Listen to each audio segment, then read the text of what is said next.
Chronic migraine is 15 or more headache days a month, each lasting 4 hours or more. Botox, onabotulinum toxin A, prevents headaches in adults with chronic migraine. It's not for adults with migraine with 14 or fewer headache days a month. It prevents, on average, 8 to 9 headache days a month versus 6 to 7 for placebo. Prescription Botox is injected by your doctor. Effects of Botox may spread hours to weeks after injection, causing serious symptoms. Alert your doctor right away, as difficulty swallowing, speaking, breathing, eye problems, or muscle weakness can be signs of a life-threatening condition. Patients with these conditions before injection are at highest risk. Side effects may include allergic reactions, neck and injection site pain, fatigue, and headache. Allergic reactions can include rash, welts, asthma symptoms, and dizziness. Don't receive Botox if there's a skin infection. Tell your doctor your medical history, muscle or nerve conditions, including ALS, Lou Gehrig's disease, myasthenia gravis, or Lambert-Eaton syndrome, and medications, including botulinum toxins, as these may increase the risk of serious side effects. Ask your doctor and visit BotoxChronicMigraine.com or call 1-800-44-BOTOX to learn more. Kroger Delivery has one mission: to deliver the freshest food right to your door. That's why our drivers are pros. Our trucks are refrigerated. And when it comes to low prices, we always deliver. With $20 off your first order of $75 or more, there's no better time to get in on the action. Mission accomplished. Restrictions apply. See site for details. Live from the TCL broadcast studios, it's Joe Soucheray and Patrick Royce with Sports Talk.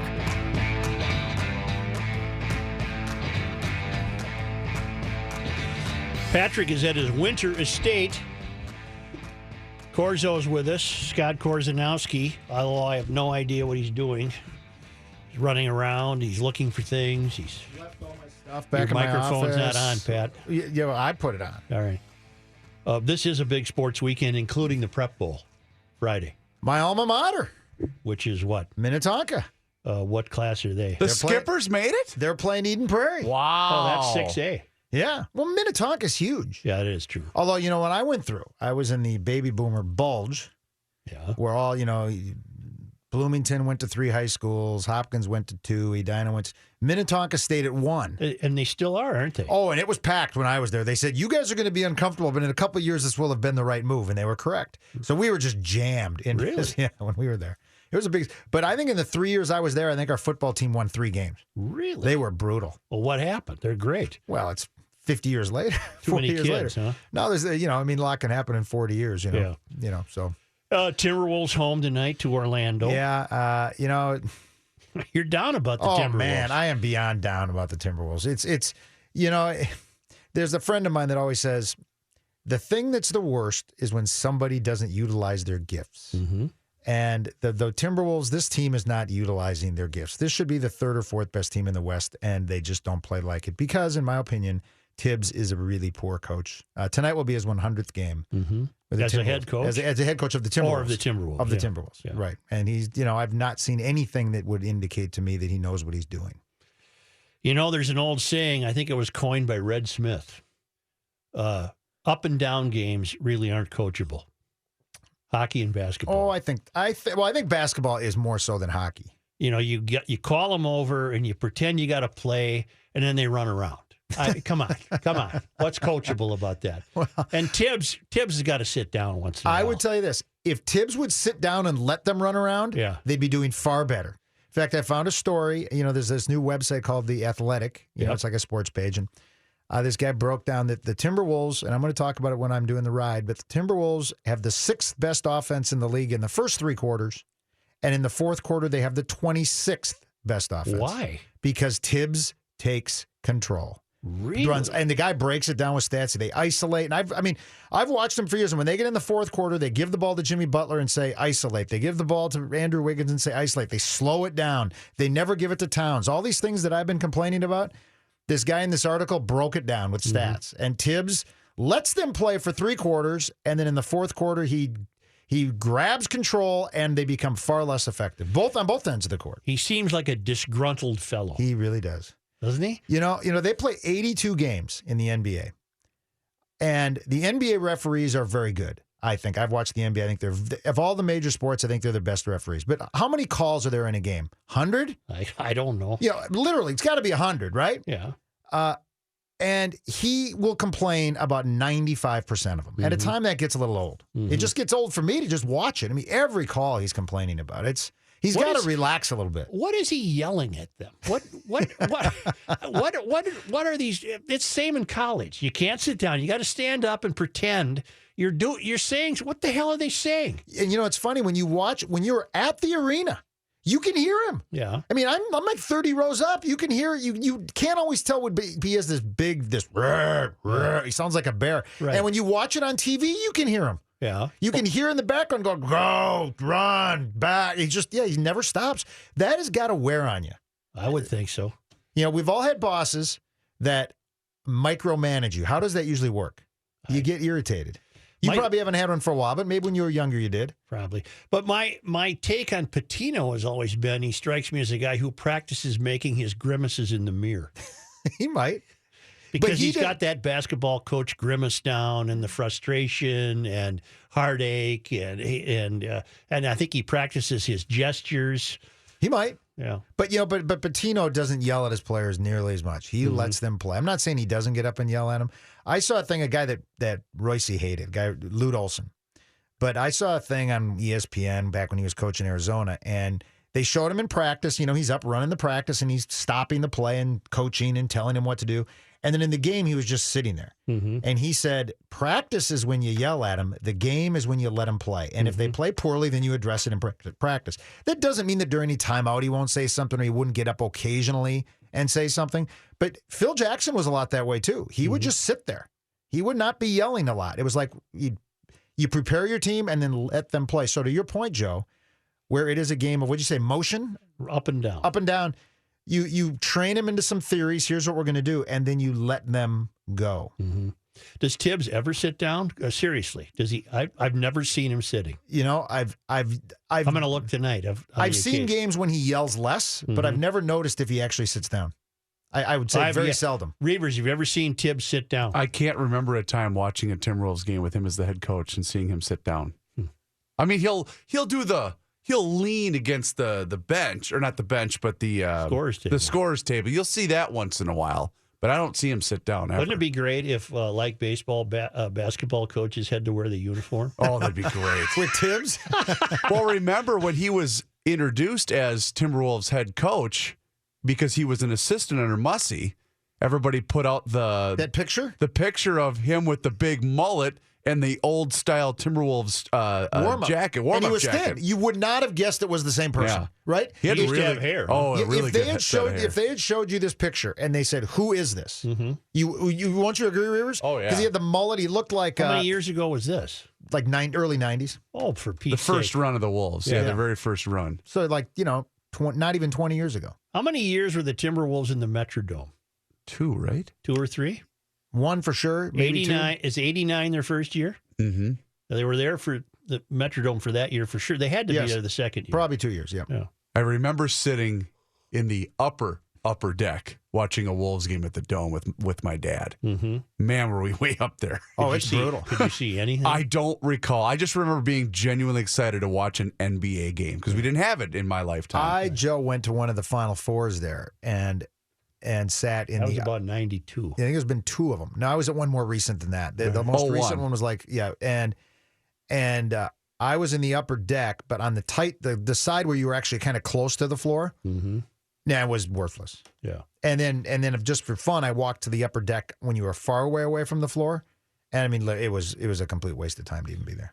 Wild at Buffalo taking on Housley. Yes. And their old guy, who's the old guy we shipped over there that we got from Buffalo? Jason Pominville. Jason Pominville. The guy we got for him, Ennis, he's been real good. And Foligno? Yeah, didn't they get Ennis for him? And I think so. Ennis, there was I read a story, Michael Russo tweeted this, and he's a great writer. He used to work for the Star Tribune. And it was a headline. And He's with the Athletic. Yeah, and it might have been taken out of context, but it said the Foligno, Ennis, and whoever their Winnick line has been playing really great. Now all they have to do is start scoring some goals. Yeah. I don't know what that means. If you're not I don't think a goals, wild victory is a sure thing. No, not at all. I don't think it is in any game. Speaking of coaching, I know almost nothing about hockey from a strategic perspective. But the other night, I will say one thing. When the Wild play in overtime, they lose almost every time. They did in about 53 seconds. Yeah, and they did it under Yo, and they did it now under Boudreaux. So I don't know what the deal is. I mean, Judd had a thought on it, but I legitimately tweeted. I said, could someone explain to me why the Wild always lose? I mean, at a really, you figure you should be 50-50, right? If you're a 500 team. And they were like 1-12 or something. Well, Tommy Chorsky was in here yesterday, and his theory was a little bit of an absence of fire. A little fire in the back. Yeah, boys need a little pep in their step. A little pep in the step. Yeah, I've never quite understood why. There are players like Andrew Wiggins drives me crazy for the Timberwolves. The next time he really looks like he cares, and I don't mean his facial expression. Tim Duncan had a very bland facial expression, but you could tell he cared when he played. Wiggins just walks around like he's playing a pickup game on a Friday afternoon after work. That's how he plays basketball. Who's number 5 for the Timberwolves? Gorgie Jang, I think. He looks sad. He just looks like a sad guy. He's supposed to be a really nice guy, but he is probably sad because Thibs went out and paid $14 million for a guy who's exactly like him, and now that guy plays 36 minutes a game and Gorgie plays 12.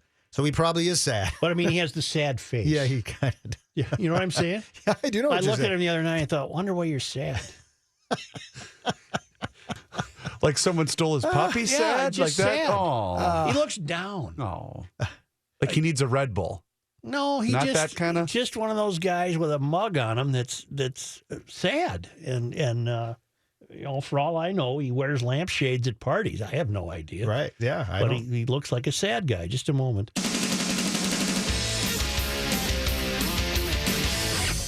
We were talking earlier. We imagine the Vikings are probably already in Detroit. Oh, yeah. I think the league has a rule you have to get in the day before or something. Or they might be on their way now, but yeah, they'll be there. But that game will be over at 2:30. They'll be home for Thanksgiving. Yep, absolutely. It'll be, because they don't fly commercial. So they get done, they pack up, they walk in the plane, and they're out of there. And it should be a good game. Should be a great game. I mean, Detroit's beat them 3 straight times, and in the 3 games, Detroit has scored, I think, 17, 17, and 16 points in regulation and won all 3. Mm-hmm. So it hasn't been a matter of the Vikings defense having trouble solving Matthew Stafford. It has been a problem of the Vikings offense scoring points. And, in the first game this year is when Dalvin Cook got hurt and the Vikings only scored 7. But my feeling is that the way the Vikings offense is playing now, if the Vikings hold Detroit to 17 points again, that the Vikings will win and win pretty comfortably, I think. Mm-hmm. It'd be fantastic to continue to see people believe they're going to be in the Super Bowl. That'd be something, wouldn't it? That would be, I mean, I'm one of the guys that am not really that excited that the Super Bowl is here. And frankly, if the Vikings got in it, that wouldn't change. It's not like I'm going to the game, right? But it would be something cool to be them, be it here. But it wouldn't, like you said, like you said, they wouldn't even be the home team. No, they would but not there be would be some advantage, I suppose, to playing in the stadium that you're accustomed to. But the noise factor, like you saw in the Rams game, won't be there, and anything like that if they get there. What time do Prep Bowl games begin? 9 in the morning? Yeah, because they're all going to be Friday, aren't they? Are they now at U.S. Bank Stadium? Yes. Okay, they're not at TCF anymore. They're at U.S. Bank. Yeah, so it won't be freezing. Yeah, they go all day. Because I know a lot of times that 6A game, it doesn't start till like 8:30 or 9 sometimes. I wonder if it's televised this year. It's got to be. It's got to be. Reavers, is the Prep Bowl televised? I'm on it. I'm sure it is. So Eden Prairie and Minnetonka for the big prize. I'm guessing, not that I've paid a lot of attention to high school football, even with my alma mater, and I didn't live in this town for a while. But I'm sure this is the first time Minnetonka's ever made it to the championship game. I think you're safe with that. Not the first time Eden Prairie's made it to the championship game. Oh, God, no. They are all on Friday on our sister station, Channel 45. They are out. They start about 9 in the morning with 9-man? Yeah. Yeah. I'm looking it up right now. I'm going to see who's in it. I want to see what the official time. I like watching the Prep Bowl. It's fun. Do they get much crowds out there? Not really. The 6A will draw a few people, but yeah, for the most part, no. Well, in that ballpark, you can draw 10,000. It's going to look like you have nobody. Yeah, exactly. The place is massive. It is massive. I had reports from people who attended the Cretan. Who did Cretan lose to? Minnetonka. And they thought it was cavernous and too big and too frightening, and they didn't like it. Too big? Yeah. You're playing in an NFL stadium. What do you expect? These were the female of the species, and they were unnerved by the size of the place. They want to play at Target Center? I don't know where they want to play. Well, I told you when my wife and I went to the game, Vikings game last year, because I wanted to go see what the stadium looked like. She goes, I don't really see the difference between this and the Metrodome. That was her comment. There's got to be a huge. I have not been in there yet. I have not been in there. You know, I'll say this about it. Have you been in there, right, Reavers? Oh, yeah. The one thing I like about it from the outside is it doesn't look like your typical stadium. I think that's cool. It looks like an alien airport. And that whole open end where you have the glass and the glass, it's really cool. But I guess I'd been kind of duped into thinking that I was going to feel like I was at like this. But it's still a stadium. I mean, you walk under the stands. There's a concourse. You see the underneath of the stands. You know, it's not like you're in. It's not like you're in some magical place. I think the best seats are. But the bowl is nice. If you're sitting on the east side of the stadium, facing the west side, which is the open end, looking at the skyline downtown. If you have a lower, that's the best seat in the house. The best part about it is when you're inside, you kind of feel like you're outside. So that was well done. Well, during a game, can't that side be open? Yes, the doors can be open. Have they been? They have been every year until this last game. Really? Yeah. And Zimmer wanted them to open it during last week. But I think the Vikings decide a lot of fans that pay a lot of money for the tickets wouldn't be that excited about sitting in there when it's 35 degrees. What are they going to do about the acoustics problem, seeing that concerts are such a big part of that operation? Yeah, I don't know. You know, it's... Reavers, were you at a concert there? No, but I had people in attendance at a couple of them and said the acoustics are just brutal. I wonder why. I wonder what... What I've read is the roof, half of the roof is kind of the glass. Right. And the other half is metal. And the metal side of the roof is over the visiting sideline. And there was some thought that was done intentionally to make the noise kind of funnel to that side, which it actually does. So it's more difficult for the visiting team to hear. But that screws up the acoustics if you're trying to have a concert where you want the sound to kind of be universal throughout the building. Well, somebody sent people in here. Was it Chesney? Sent sound crew people in here to try to figure this thing out. How we can get this fixed. Yeah. You know what's supposed to have great acoustics is the Palace Theater in Where St. is Paul. that? I saw that they had a show downtown there. On Wilco, right? Yeah, Wilco did 3 nights there. The Palace is on 5th and St. Peter. And it's supposed to be fantastic acoustics in there. I have not been in there yet either. I intend to do that, even though it's a complete Minneapolis operation. First Avenue, Jam Productions. I think St. Paul's lucky to get a check for about $3 a month out of the thing. They get bragging rights that they have the Palace Theater, but the money is going to a Minneapolis operation. Although I think St. Paul taxpayers paid for the renovation. But I once saw a concert at the Fitzgerald Theater, and the acoustics there were great too. Really good. You know, small venue. It was nice. Over the weekend, we finally have a time now for the Gopher-Wisconsin game. 2:30. And it's on national TV. Yeah. ABC. ABC. Channel 5 has it. I've said, if you want me to take the Gophers in that game, I'm going to need 40 points. Okay. Do the Gophers need to win that game to be so-called bowl eligible? Yes. They got no shot. No, none. No. I'm going to say 0 chance. Yeah. If these two teams in these situations played 1,000,000 times, Wisconsin would win 1,000,000 times. I believe that there's no chance, 0, that they will beat Wisconsin. Well, plus you're bowl eligible for the, a very low-ranked bowl. Yes. I think I'll be impressed one of these days when one of these universities says, thanks, but we're not interested.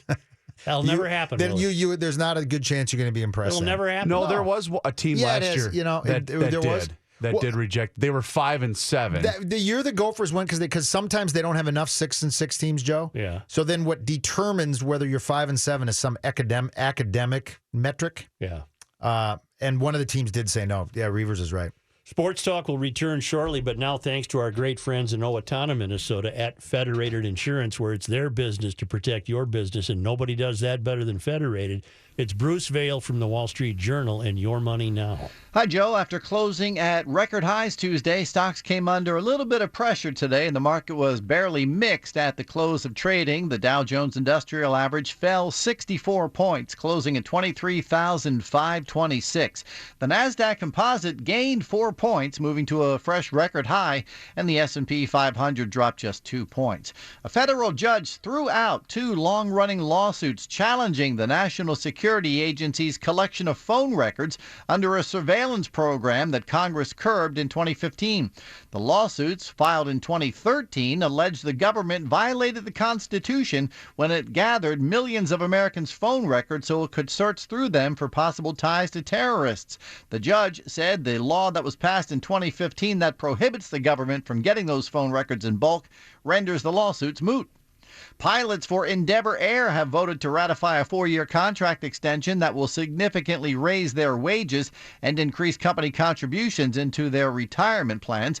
Endeavor Air is a subsidiary of Delta Airlines and operates more than 700 daily flights from hubs in Minneapolis and 3 other cities. I'm Bruce Vail with Your Money Now on 1500 ESPN. Here's John Heidt. Thank you, Joe. It's cloudy and 27 degrees. The University of Minnesota today announcing the school had agreed to a contract extension with head football coach P.J. Fleck.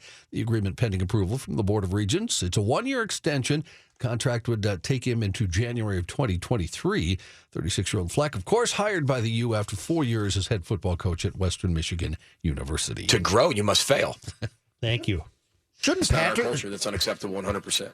Shouldn't Patrick be here today? Wouldn't that make Patrick's head explode? I think. I eat difficult conversations for breakfast. That's my favorite. Thank you. Timberwolves in action tonight. They play Orlando at the Target Center. And the Wild also playing tonight. They are in Buffalo to play the Sabres. News notes from today. West Fargo police say a traffic stop on Interstate 94 netted 286 pounds of marijuana. Authorities say the drugs seized are worth nearly $1.4 million on the street. It happened yesterday. 34-year-old Kimberly Norton of Ascov, Minnesota, arrested on a drug charge, taken to Cass County Jail. The stop occurred near the 45th Street exit in West Fargo. A police dog provided a positive alert, giving police probable cause. Separately, the Highway Patrol reports a traffic stop on 94 in Bismarck. Yesterday netted 30 pounds of marijuana worth $50,000. California man arrested in that one. Amateurs, All amateurs. Fact-based, Preple is split between Friday and Saturday. I see. 17-year-old Bloomington boys pleaded guilty to second-degree murder, aggravated robbery, and attempted aggravated robbery in connection to the fatal shooting of a 19-year-old in St. Paul last June. Jamar Alexander Brown sentenced to over 21 years in prison. Desian Pugh, a 19-year-old graduate of St. Paul Tartan High School, was killed in the shooting that occurred near the state capitol. Happened on June 24th. Police called at about 4 p.m. to the 200 block of Aurora Avenue on reports of shots fired. When they got there, they located Pugh, who suffered an apparent gunshot wound. He was pronounced dead at the scene. 20-year-old Marion Dantes Denton was sentenced to 101 days in the Ramsey County Correctional Facility for being the getaway driver in that incident. Democratic Representative John Conyers' hometown newspaper calling for his resignation in the wake of sexual harassment allegations against the Michigan lawmaker and a questionable payout to one alleged victim. Conyers is accused of using taxpayer dollars to settle a claim in secret after a former staffer reportedly claimed she was fired for rejecting his advances. In an editorial published late last night, the Detroit Free Press demanded he step down immediately, the paper calling Conyers' actions the kind of behavior that can never be tolerated in a public official, much less an elected representative of the people. Plus, repay us. Yeah. Kenny, this one's for you. After a historic early season snowfall, Jackson Hole Mountain Resort is pushing up its opening day. Today, skiers and snowboarders able to access the Teton, Après-Vous, and Tawino's lifts a day earlier than scheduled. The Bridger and Sweetwater gondolas and Casper lifts are scheduled to open tomorrow. The resort spokeswoman Anna Cole said the early push came to fruition because of the work of the resort's operations staff and cooperation from Mother Nature. Weather station data available via the Bridger Teton Avalanche Center reported 53 inches of snow in Rendezvous Bowl. Wow. 45 inches at the Raymer Platte and 36 inches at Mid-Mountain. The upper elevation. This is snow from Jesus, too, right? Mm-hmm. This isn't man-made snow. No, this is real snow. Real snow. Jesus.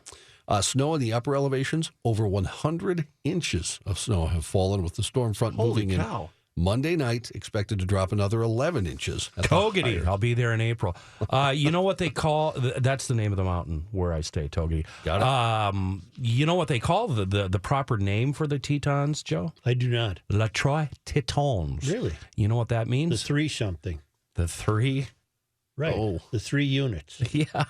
The 3 upper swimsuit The areas. French trappers named that. Is that why there are so and many? it's not Jackson Hole. It's Jackson. It got the name Jackson's Hole from a trapper.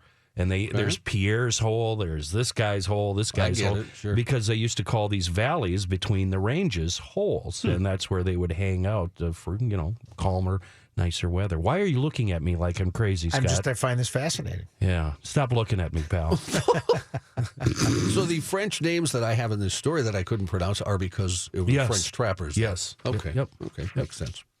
An Oregon woman whose inmate boyfriend died from a meth-laden kiss after a prison visit has been sentenced to 2 years behind bars on a drug conspiracy charge. Was she trying to give him some, you mean? That's correct. I yes. see. She did the alfalfa with a mouthful of meth. What she should have done was peach. Yeah, she'd done her prune or peach, the guy would have lived.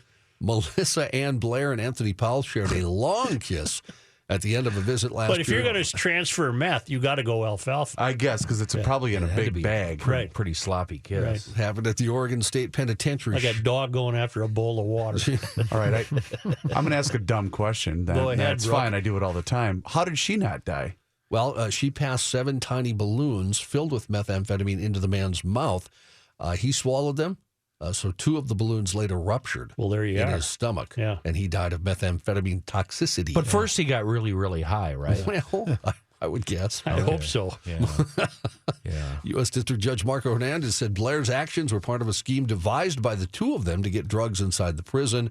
There was a dispute as to whether Blair took part of her own free will, but Powell shared responsibility for his own death, according to the judge.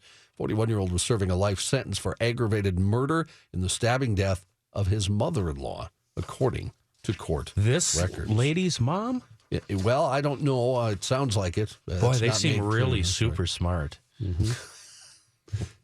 I'm not going to get accused of using a pun here, but what did you say, John? How did she pass the meth? She kissed him. Well, no, but how were the drugs transported? They're in a balloon. It's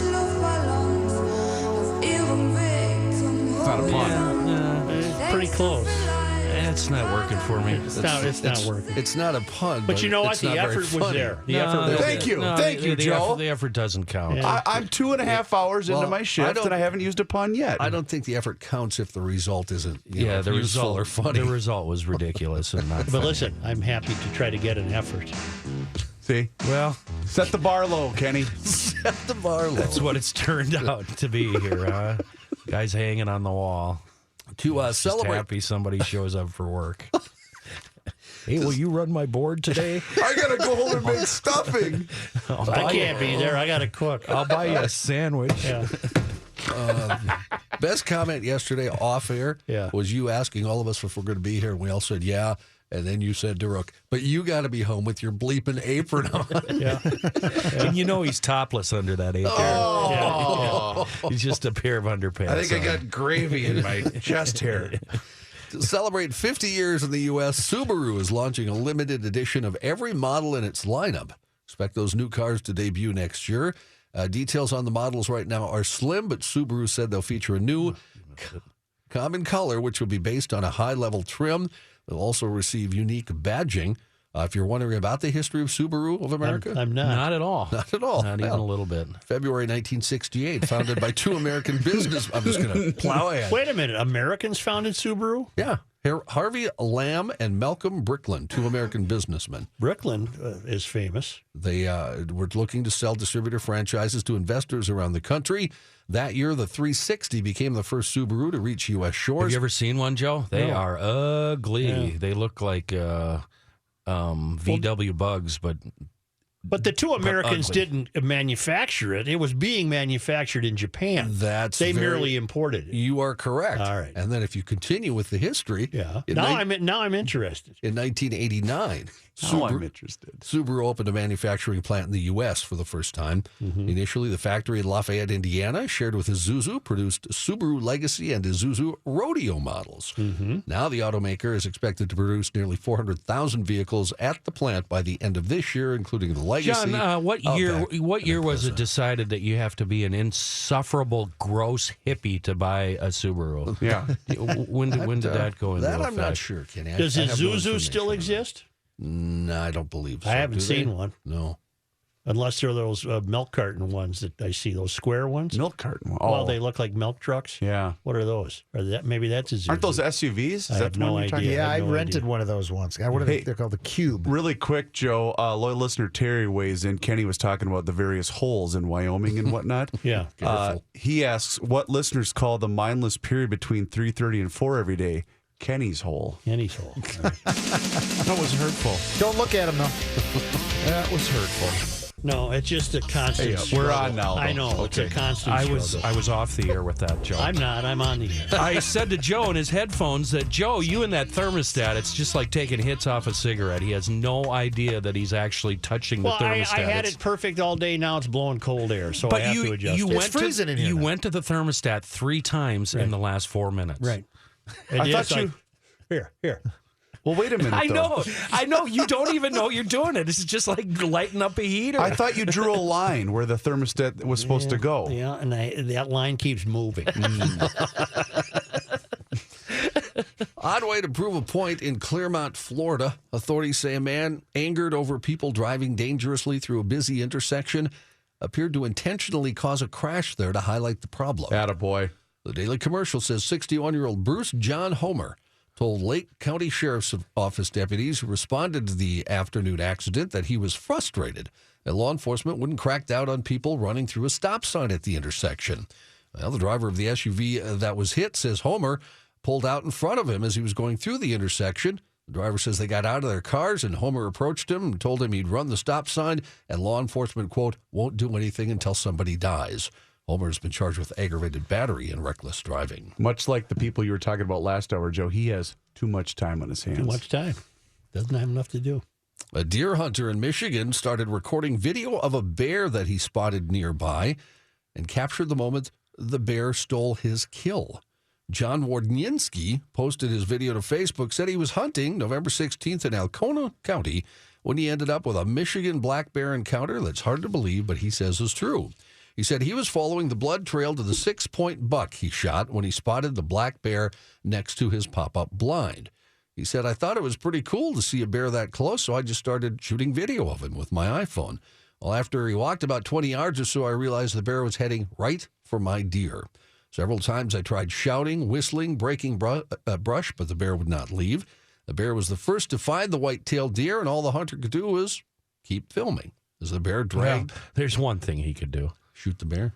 Well, I've seen documentaries on grizzly bears, and if a big male wants some food that a female is taking, he's getting it. This was Michigan, so it wasn't a grizz. No, I know, black bear. It's kind of like former Governor Ventura. Or Bud Grant. Yeah. If he wants it, he's getting it. Right. You ain't getting none. They're just big, dumb raccoons is all they are. The bear bears. Yeah, they're just big dummies. The bear dragged the kill away into the woods. Why didn't he take care of the matter? Is bear meat any good? I don't know. Doesn't sound good, does it? No, not really. It sounds like it'd be That sounds like it'd be tough. gamey and So tough. I mean, they eat crap right off the highway. Yeah, that's true. That's yucky. Should he have been afraid of this bear, Kenny? Could this bear have caused him harm? I suppose if you get between It's not the like a bear and grizzly. its food, but it's not like a grizzly, and plus he was armed. No bear meat at the glory hole. That was All the right. highlight of my career that day. You had no idea what you were saying. No clue. You still No don't know clue. what you were saying. No, I really don't. Well, I want to know what That's this was fantastic. before my time. What was the reference? have no point? idea. It was a bar. It's a we bar. don't need to go into Yeah. it. I It's don't. a bar in Alaska called the Glory Hole, and they no longer serve bear meat there. Right. So And the phrasing was just fantastic. No bear meat at the glory hole. All right. there were a few Palm Beach County We drivers. might have to pull Joe aside and explain a few yeah. things to him Let so, me he, show him some so he pictures. knows what he was saying there. at some I'm point. just going to watch the bobber. Yep. It's right there. I would not go to the Google with this No. one, at least not on the company computer. No. What brilliant marketing that was. There were a few Palm Beach County drivers taking in stride the traffic troubles that came with President Trump's arrival in Florida last night. Author and sports writer Jeff Pearlman was stuck in the traffic when he recorded 2 women getting out of their vehicle as it was stopped on Interstate 94. Oh, no. They, Did they make out? They started twerking right in front of Oh, him. that's fantastic.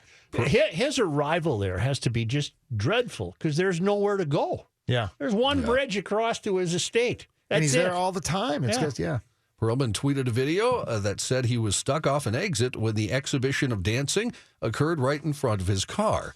The author said in a Periscope video that he was just trying to get off the interstate to visit his favorite diner when they kept getting out of their car to dance because traffic was not moving at all. When's the last time any of you guys twerked? Well, I'm pretty sure I'd have a heart attack. I twerked at the club last night. Did you really? I had my cowboy outfit on.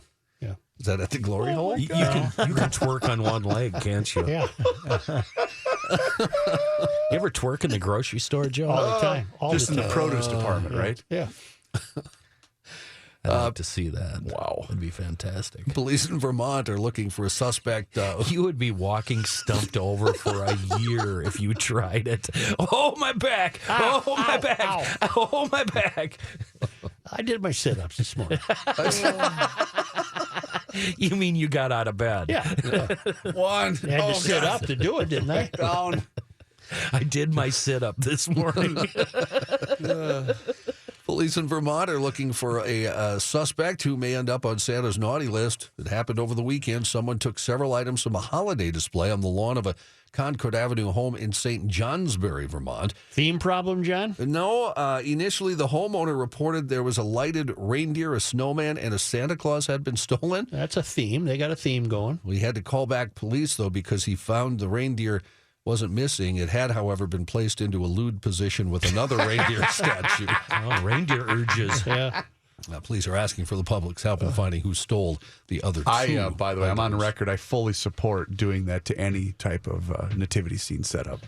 Oh, no. A nativity scene? No, I'm on board. No. I don't That's think the words of Chris Reavers, and they in no way represent the official All right, stance. maybe not nativity, but reindeer scenes for sure. Okay, I'll take reindeer, but not nativity scenes. Gotcha. All right. You don't want your wise men doing that to each other. No. You stick with your frankincense, incense, and myrrh. Wow. Myrrh. Frankincense, incense, As in and myrrh. manure. No, it's Myrrh. It's a perfumed substance. You found that by the creek, right? Down by the creek. Mm-hmm. An unfortunate... what a hayseed you are. God almighty. Yeah, you are addressing all of Minnesota when you address me in that manner. Not really. You are insulting all of your listeners across most people the can state. pronounce the word. It's a creek. Most of your listeners are the take and go crowd. No, there's no such thing as take and go. There's no such thing as borrow me something. When the road gets wet, it gets slickered up.